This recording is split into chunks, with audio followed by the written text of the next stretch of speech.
Hey, Jonathan here. In this video, we're learning how to do the horizontal wall run. So this is that matrix move where it looks like you're pretty much defying gravity and you're able to run on the wall. It looks extremely cool and seems really hard, but if you use the right technique that we're going to show you in this video, you'll be able to pull it off and look like you're in the matrix as well. And what we'll do is we'll start off with one step, move up to two, and then move up to three. So the first thing we're going to do is we need to get our tack down.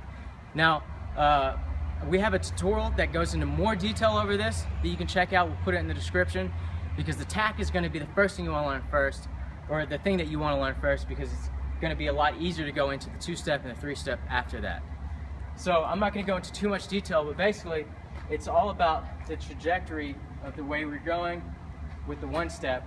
And then with the one step, we're just bouncing off the wall. So with the tack, we're just here, bouncing off, changing directions. And usually that's pretty efficient. It can work well for most situations.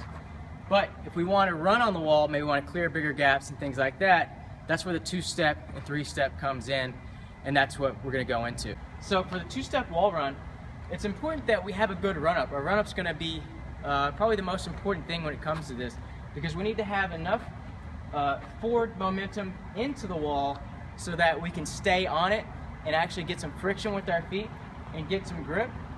And then two, we need to angle ourselves so we can run alongside the wall as well, so we can get some distance. So it's going to be, your takeoff is going to be a combination of that angle, running into the wall and running along the wall, so you have enough weight and pressure into the wall with your feet so you don't slip and you have good friction.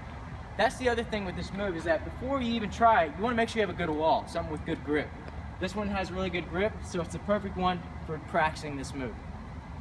So all we're going to do is perform that tack movement, except using the run-up, and our body will naturally go into the wall, or should naturally go into the wall correctly. And as we hit, instead of, the big difference between this and the tack is that instead of bouncing off with our first step, we're basically going to be absorbing.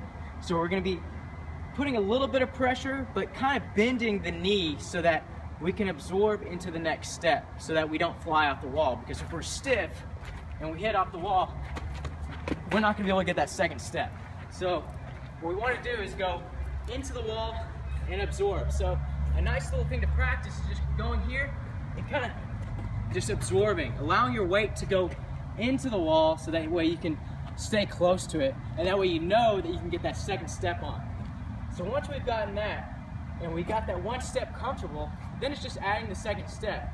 And we do that by maintaining a good leaning motion with our body. Not too much to where we're gonna fall, but enough to where we can get that second foot on.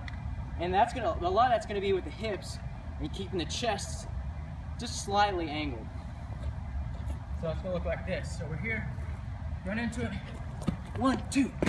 And that second one, because we're slightly angled, we can get a good grip and really bounce off. So that's how we do the two-step wall run on here. And again, it's all about keeping that pressure and good alignment with your body. So if we want to add another step, doing three, doing the same thing. So instead of bouncing off with the second step, we're going to absorb and tap with a third. Now 3 steps, it gets pretty close to being not very efficient as far as being able to have good control and actually getting enough friction on the wall.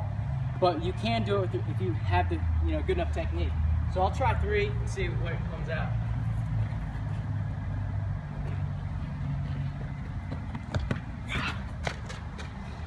And notice for the 3, it kind of had to go really quick. It's like quick steps.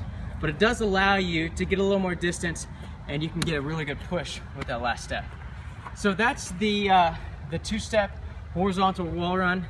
And remember, with the landing, it's all about, once we get off, we need to switch our hips back underneath us. So when you jump, pull the hips back under so we can step out and keep running instead of falling off. So remember, good friction into the wall, good run up.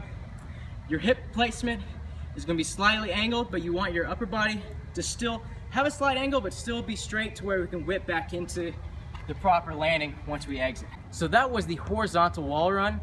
Go ahead and start trying that outside. All you have to do is start off with that tack and then gradually build into it. And once you start building confidence, you'll be able to get it pretty good. So Make sure to subscribe for more tutorials. Click the link in the description if you want to learn more about parkour and get started. We have a 5-day free course that you can check out where we go over the beginner vaults, beginner conditioning exercises, things like that for just getting started in parkour, and it's completely free. So you can check that out again by clicking the link in the description. And if you have any comments, any questions, go ahead and put that below as well. Train safe, and I'll see you in the next video.